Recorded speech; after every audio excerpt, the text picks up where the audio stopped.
Okay, so we're working on a really cool project that we'd like to share with you guys. Although it's small, it's going to have a really cool impact on the local Native American tribe, both the Chalone and the Tule River Yokuts.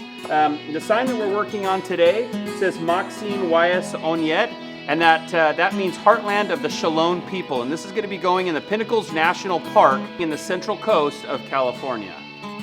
So the significance of this sign is we were reached out to by the Federal Park Service, and it was a kind of a cool thing. We've been talking about this project for about a month and a half, and I had mentioned to one of the representatives that we had been working with a tribe out of Porterville, just east of Porterville, and it's actually the Tule River Reservation Yokuts. And we worked out a deal with the tribe in order to utilize some of their giant sequoia redwood that they have on their property in exchange for Signs by Van doing some incredible signs for the reservation and for the casino and for some of the other entities that are owned by the tribe.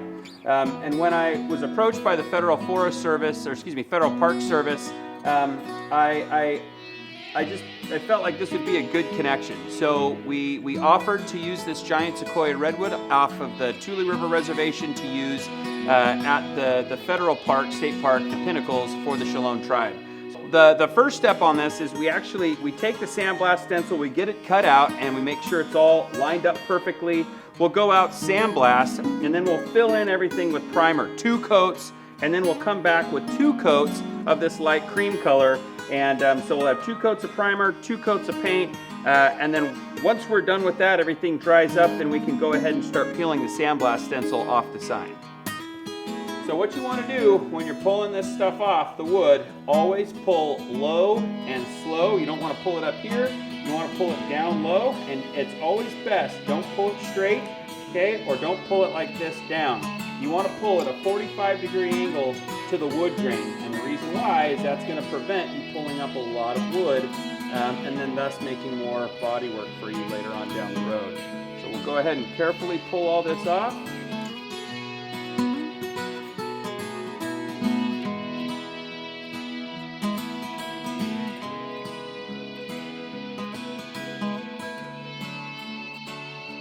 Now that we've got most of the stencil off, you'll have to come back and get the little stragglers. And for that, we use this little picking tool right here. And this is a wonderful little asset to have.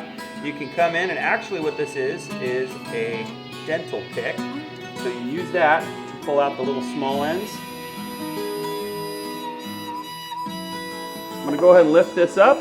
Now, that looks cool, right? And remember, this is giant sequoia redwood. 98% of the time we'll use a western red cedar for this, but this one had special meaning to it. Next thing we got to do is go ahead and go in there and hit this with some 220 sandpaper, and we're going to do that right now.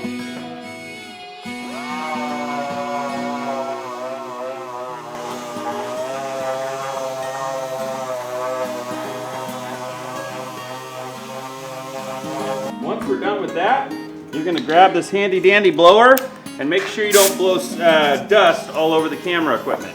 So we're gonna go this way.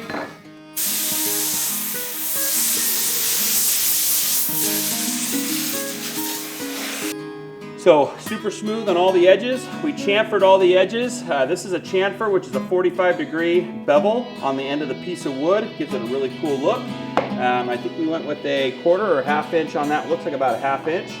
And then the next step is to use some of this raw linseed oil. Now, I don't know all the background information about this linseed oil, but I do know that it's some really good stuff that came from the Pinnacles National Park. Not sure how that all is tied together, but they insisted on using this linseed oil to accomplish the task at hand today.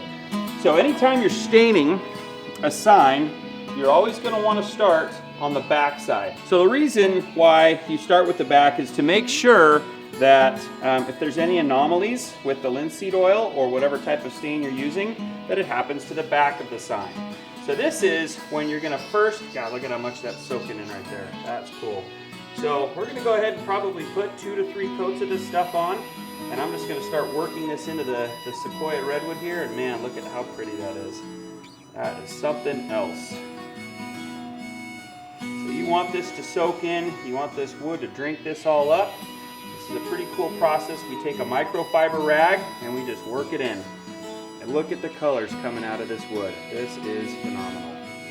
Truly amazing. Look at that. And then when I'm applying this, you're going to see just how quickly this dries. And I mean, it is just soaking all of this up. Pretty incredible. And that's exactly what you want to do. The burnt, or the linseed oil, raw linseed oil, excuse me, will protect this wood. And the nice thing is you can always come back and add more.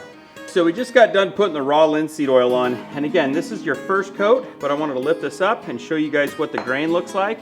Again, the color is going to be a lot darker and richer once it's all said and done. But this is the first coat. We'll end up probably putting 2 to 3 coats on this sign, and then we'll let it dry really well.